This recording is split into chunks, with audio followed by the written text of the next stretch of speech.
Hey, what's going on everybody? I'm Mohit, and as the channel name says, I'm here to turn up the heat on what it means to be an introvert. Listen, I'm putting one of these before every single video because I want you to understand that I'm an introvert. I get my energy from being alone, as most introverts do. That being said, that doesn't mean I don't love people. I love people. I love spending time with people, pushing the boundaries of what us introverts can achieve through those interactions. I'm building this channel as not just a resource, but a network of young, driven, introverted people who know they want to do more in life, who have a greater calling. Stay tuned for the end of this video where I go into a lot more detail on what you can expect from this channel, what I'm all about.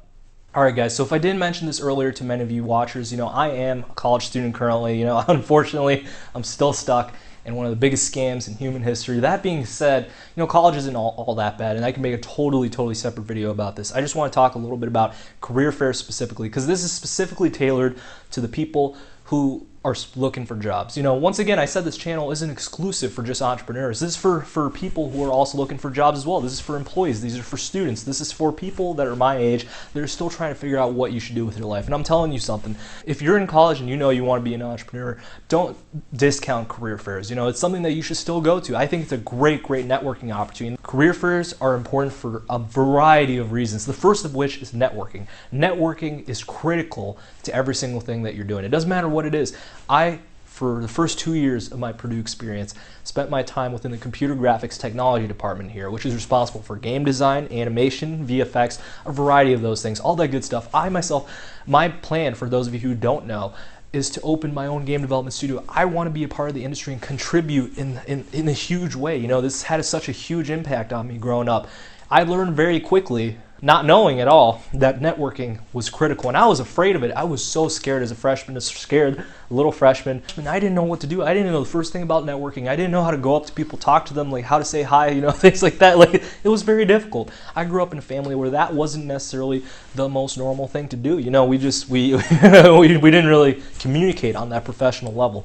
That being said, networking, once again, is one of the most critical aspects of why career fairs are important. Even if you mess up, it's better that you mess up there than in the professional world. One day or another, you're going to have to talk to people. You're going to have to talk to clients. You're going to have to give presentations. It doesn't matter what industry you're in.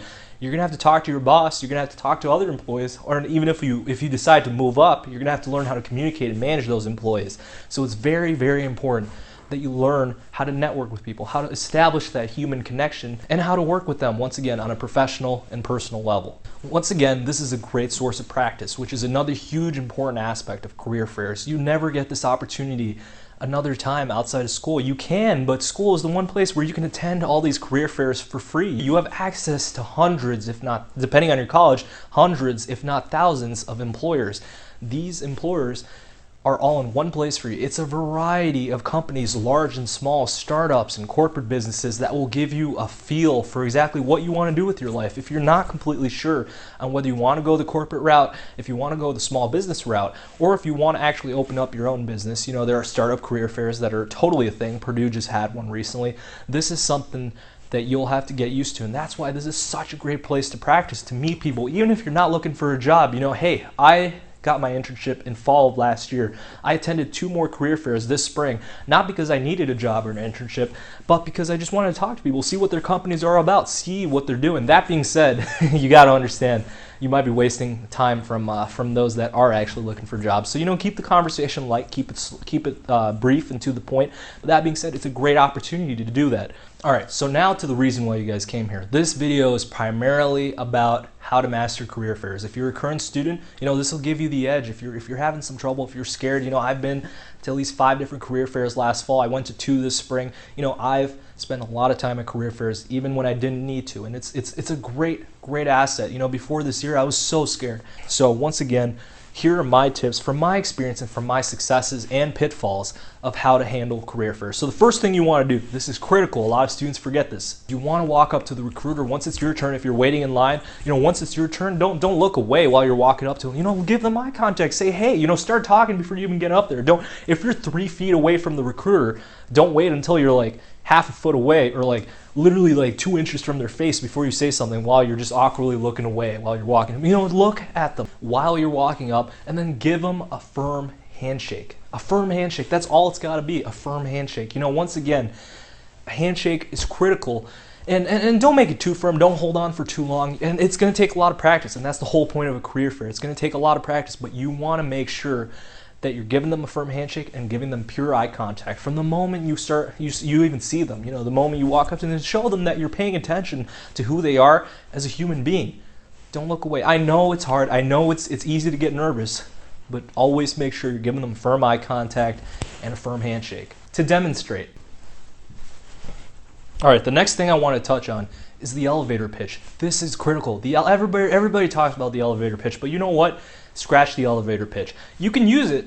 It's certainly helpful to have the elevator pitch in mind, but have a conversation at the same time. You know, I've talked to recruiters outside of a career fair before, and they say the biggest thing that they struggle with when they're talking to students is the awkwardness. And hey, I did this myself 3 times. So during my first career fair, we were at the engineering one here at Purdue, and I would just recite my 30-second elevator pitch, and I'd be looking away from the recruiter. I'd be like, hey, my name is Mohit Patel, you know, I'm majoring in this, blah, blah, blah. And then it sounds so forced, pre-rehearsed, and phrased. It doesn't tell the recruiter anything about your potential, who you are, and what you're capable of.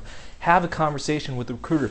You can still tell them about your name, your major, your qualifications, what your strengths and weaknesses are, and you know what you're trying to get out of it and what you're trying to provide for the company.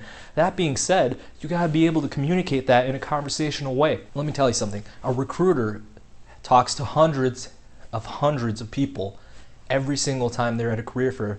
Your university isn't the only one on their radar. You're competing with thousands and thousands of students all across the country and even the globe for that same position. So you got to make yourself stand out. You want to make sure that you are leaving a lasting impression. And the best way to do that is to have a natural conversation, because most students will not do that. Most students will do the elevator pitch because that's what they are told by the university system. And though it's an effective way to figure out what are your main selling points, it's not how you want to be communicating those selling points. The next thing that I wanted to say is, man, hand your resume to the recruiter while you're talking to them. Don't wait till the end. Don't do it at the beginning. Or you can do it at the beginning, but make sure you're talking. Make sure you're communicating with the recruiter. Make sure that they're not just reading your resume in silence while you're just looking at them reading your resume. That is one of the most awkward things for both you and the recruiter, because it seems like the longest silence you can ever feel. You want to make sure that you're giving them the resume while you're either shaking their hand or while you're talking about your main selling points. You know, once again, this is a conversation, but at the same time, it's your time to sell yourself. And that resume is a huge part of that, for them to glance over your qualifications while you're talking, to have factual proof and evidence in front of them that you're doing what you say you're capable of. Now, as for the whole conversation, you know, these conversations, they generally take between 3 to 5 minutes. It's important to be fully engaged during that time. Ask as many questions as you can.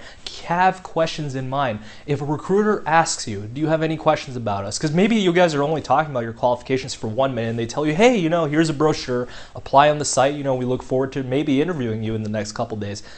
That's literally 1 minute right there. What are you going to say after that? How are you going to leave a lasting impression? When they ask you if you have questions, you should never say no. And the same thing applies to interviewing, and I'll make a separate video about that. But interviewing, if you know, either whether it's an interview or a career fair interview, if someone asks you if you have a question, have a freaking question. It doesn't matter how stupid that question is. You know, if it's something about the location of the company, hell, ask that question. That's important. The location of the company is very important, because what if you decide to work for them full time? You're going to be there for a large portion of your life if you decide to stay there. So with that being said, have questions in mind, maybe location, benefits if this is a full-time position, or how long it lasts if it's an internship, what kind of skills you're learning from this internship, how, you know, what type of areas, you know, try to ask questions that are in service of the company. What type of areas should you as a student focus on in order to better be qualified for the internship or for the position? It shows them that you're interested. It shows them that you're willing to learn more outside of the classroom and brush up on a skill set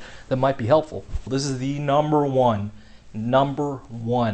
most important thing that you need to remember when you're talking to recruiters. Be confident. I know that's cliche, but confidence is key. Confidence is how all these other steps are going to be achieved. If you walk up to the recruiter, if you're shaking like this, if you can barely reach your hand out, if your hand just falls, if you kick the recruiter, you're not gonna be able to leave that lasting impression. Hell, you'll probably give them an injury, but you're not going to leave a lasting impression that's going to matter. You're not going to be able to sell yourself on what your strengths are if you're not confident in those strengths. This is critical. This is extremely important. Be as confident and affirmative as you can about who you are, what your qualifications are, how you can help the company, how the company can help you, and what you are looking for. I get it. It's okay to have some level of nervousness, but you want to do as much as you can to lower that. The same thing applies to interviews. The number one thing that recruiters said that they struggle with are the interpersonal skills of students right now. And I completely get that. It's something that we're not taught. We have to practice it. And if you mess up on one, it's fine, because that means you'll get better on the next. The biggest thing is you want to walk in there, you want to own who you are. For those 5-10 minutes, you want to understand who you are as a person, who you are as an individual, and what value you can bring. If you don't believe in that value is not going to get anywhere. So trust, believe in yourself, and understand that every single person in this world can master a career fair, can master the recruiter that they're talking to, and hopefully land that internship position. Don't even go in with the goal of landing 1 internship. Go in with the goal of landing 10 internships, 50 internships. If you can make that impression, that will up your standards, and you're guaranteed to walk out with 1, because you have made the effort, you have held the self-confidence that has given you that ability. All right, guys. So the final step of mastering that career fair conversation, always ask for a business card and thank the recruiter for their time. It's not fair to them, it's not fair to yourself if you're not even saying thank you. They just took time out of their precious day. You just took time out of your precious day. Both of you have time. Time is the most valuable asset that you'll never get back, and you just spend 5 minutes of it with each other. Thank them for the time that they spent with you to inform you about what their company is about, what they're looking for, and how you can help serve that. Once again, this is assuming it's been a great conversation. If the guy's an asshole, you can approach that however you want. But if you want to leave a lasting impression, keep it on a positive note. A lot of students, they'll just walk away from the recruiter. I have seen this, and this is something that, though I've never done, because I've always been such a nervous person, and whenever I get nervous, I say thank you way too many times. When you're done with the recruiter, make sure you ask them for their card as well. That's before you even say thank you, or while you're saying thank you, be like, hey, thank you so much for telling me a little bit about this. Can I have your card? Do you have a card? Something like that, just to show them that you're still interested in staying in contact, that conversation wasn't just the one and done, that it's a stepping stone to taking this to another level. So just for good measure, if you can make the recruiter laugh, assuming they have somewhat of a sense of humor, that would be the best way to leave a lasting impression. Laughing, keeping someone happy and making them laugh is one of the best ways that you can leave a lasting impression. So I encourage you guys to take those steps. Here are just 3 extra things I wanted to quickly talk about. Talk to companies that you may not even be interested in. Hey, it's great to go in knowing, hey, I'm going to talk to Boeing, I'm going to talk to AT&T, I'm going to talk to Time Warner. I think that's part of AT&T. But that being said, know what you're going in to talk, who you're going in to talk to. But those lines could get long. Go talk to some of their smaller places, startups. And if you're just focusing on startups, go talk to some corporate. At this age, there's a lot we don't know, and the best way to explore that is to explore, for lack of better words. The other thing I wanted to say is stay the entire time. Assuming you don't have classes, even if you have classes, try to get away from those classes. Classes you have every single day.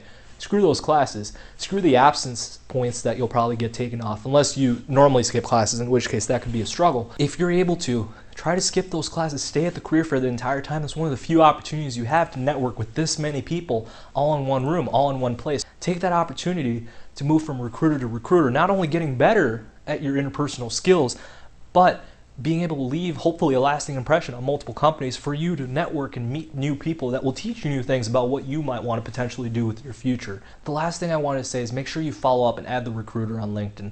Add whoever you're talking to to LinkedIn. If they give you a card with like 3 or 4 names on it of different people to contact within the company, try to reach out, add all these people on LinkedIn. Say, hey, I talked to this person at the career fair, and they gave me this card, and I thought I'd get in touch with you guys for more information. Or a great way to do this. A great way to do this is to ask a question. So this way you're not just adding them for the sake of adding. You're adding because you need to know a crucial piece of information about the application process or something like that, or something you just want to know a little bit about. Curiosity is one of the biggest things that will get you hired, because they want employees who are willing to learn and willing to be able to bring value to the company itself. So that being said, that's one of the best ways to reach out. Even if you're just saying thank you, always have something behind it, but always try to add these people whatever social networks you can. All right, guys, so that was the career fair video. Once again, thank you so much for taking a little bit of time to watch this. I very much appreciate talking about it. I feel like I spent a huge portion of my life at career fairs, and I practically sleep there sometimes. So, hey, it's a great opportunity to really talk to so many different people. It's a great time to learn so much about yourself as well. If you guys want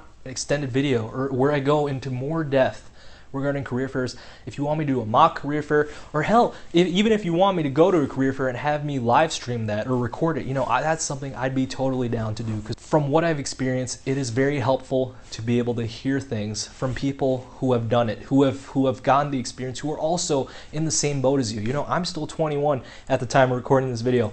I'm still a student at Purdue. I'm still going through the grind, and therefore I'd like to help you guys get through the grind as well. All right, everybody, I hope you guys enjoyed this video as much as I did making it. Once again, this is just a small snippet of what to be expecting from me and this channel. We're all just a bunch of introverted nerds just trying to find success and leave our footprint in the same way as our extroverted counterparts, whether that looks like starting a business or just finding the right job.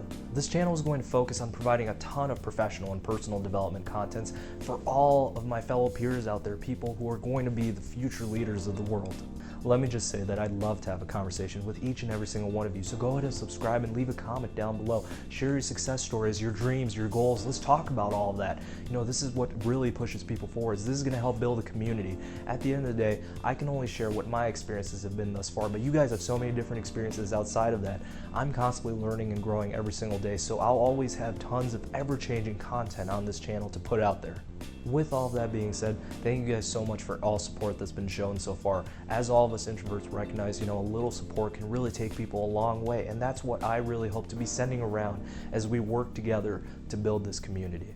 So with that, go ahead and subscribe, like, dislike even, follow, comment, and share around with your friends and family. Let's all work together to assemble the future leaders of tomorrow and get this movement going.